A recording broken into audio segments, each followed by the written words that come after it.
ശക്തമായി പെയ്ത മഴ ശ്രുതിക്ക് മുൻപിൽ വീണ്ടും ദുരന്തം വിതച്ചു. ഉരുൾപൊട്ടലിൽ എല്ലാം നഷ്ടപ്പെട്ടവൾക്ക് താങ്ങായി കൂടെ നിന്നവനും ഇപ്പോൾ അത്യാസന്ന നിലയിൽ. ഉരുൾപൊട്ടലിൽ ഉറ്റവർ നഷ്ടമായ ശ്രുതിയും പ്രതിശ്രുത വരനും സഞ്ചരിച്ചിരുന്ന വാൻ അപകടത്തിൽപ്പെട്ട സംഭവം ഏറെ വേദനയോടെയാണ് കേരളം കണ്ടത്. വെന്റിലേറ്ററിൽ കഴിയുന്ന ജെൻസൺ പൂർണ്ണ ആരോഗ്യവാനായി തിരിച്ചു വരാനുള്ള സാധ്യത വിരളമാണെന്ന് ആശുപത്രി അധികൃതർ പറയുമ്പോഴും പ്രാർത്ഥനയോടെ കാത്തിരിക്കുകയാണ് നാട്.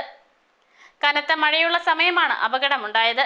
ദിശ തെറ്റിയെത്തിയ വാൻ ബസ്സിലേക്ക് ഇടിച്ചു കയറുകയായിരുന്നു.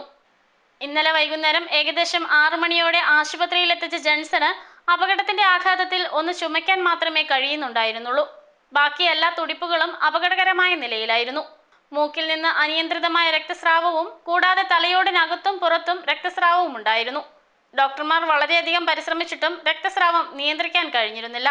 ജെൻസൺ അതീവ ഗുരുതരാവസ്ഥയിൽ തുടരുകയാണെന്നാണ് ഡോക്ടർമാർ വ്യക്തമാക്കിയത്.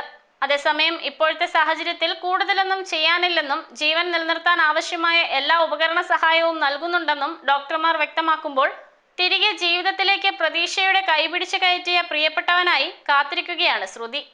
1 മാസം മുൻപാണ് അമ്പലവയൽ സ്വദേശിയായ ജെൻസണുമായി ചൂരൽമല സ്വദേശിനി ശ്രുതിയുടെ വിവാഹ നിശ്ചയം നടന്നത്. ശ്രുതിയുടെ പുതിയ വീടിന്റെ പാലുകാച്ചലും വിവാഹ നിശ്ചയവും ഒന്നിച്ചായിരുന്നു. ജാതിയും മതവും മറന്ന് പ്രണയിച്ച 10 വർഷങ്ങൾ. പ്രണയ സാക്ഷാത്കാരത്തിന് പുറമെ ചൂരൽമലയിലെ ഉരുൾപൊട്ടൽ.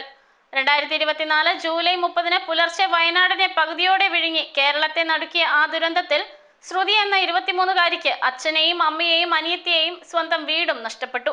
മലവെള്ളം ഇടുത്തി പോലെ പ്രിയപ്പെട്ടവരെ കവർന്നപ്പോൾ അവൾ മാത്രം ബന്ധുവീട്ടിൽ അവശേഷിച്ചു. വീടിരുന്നിടത്ത് അവശേഷിച്ചത് ഒരു പാറക്കല്ല്. ഒടുവിൽ അവൾക്ക് ബാക്കിയായി ലഭിച്ചത് കൂടപ്പിറപ്പിന്റെ ചലനമില്ലാത്ത ശരീരം മാത്രം. അതും ചേർത്ത് പിടിച്ച് അവൾ വാവിട്ട് കരഞ്ഞു. ആ സങ്കടക്കടലിൽ അവൾക്ക് താങ്ങായത് പ്രതിശ്രുതവരനായ ജിൻസൺ ആയിരുന്നു. പിന്നീട് ഉരുൾപൊട്ടൽ ദുരന്തത്തെ അതിജീവിച്ച സ്നേഹത്തിന്റെ ഒരപൂർവ മാതൃകയായി ശ്രുതിയും ജിൻസണും മാറി. എല്ലാം നഷ്ടപ്പെട്ട് ദുരിതാശ്വാസ ക്യാമ്പിൽ കഴിഞ്ഞ ശ്രുതിക്ക് ജെൻസൺ കാവലായി. ആ കൈ പിടിച്ച് പതിയെ ജീവിതത്തിലേക്ക് മടങ്ങിയെത്തിയ ഇരുവരുടെയും ഇടയിലേക്കാണ് ഇപ്പോൾ ഈ അപകടവും എത്തിയിരിക്കുന്നത്.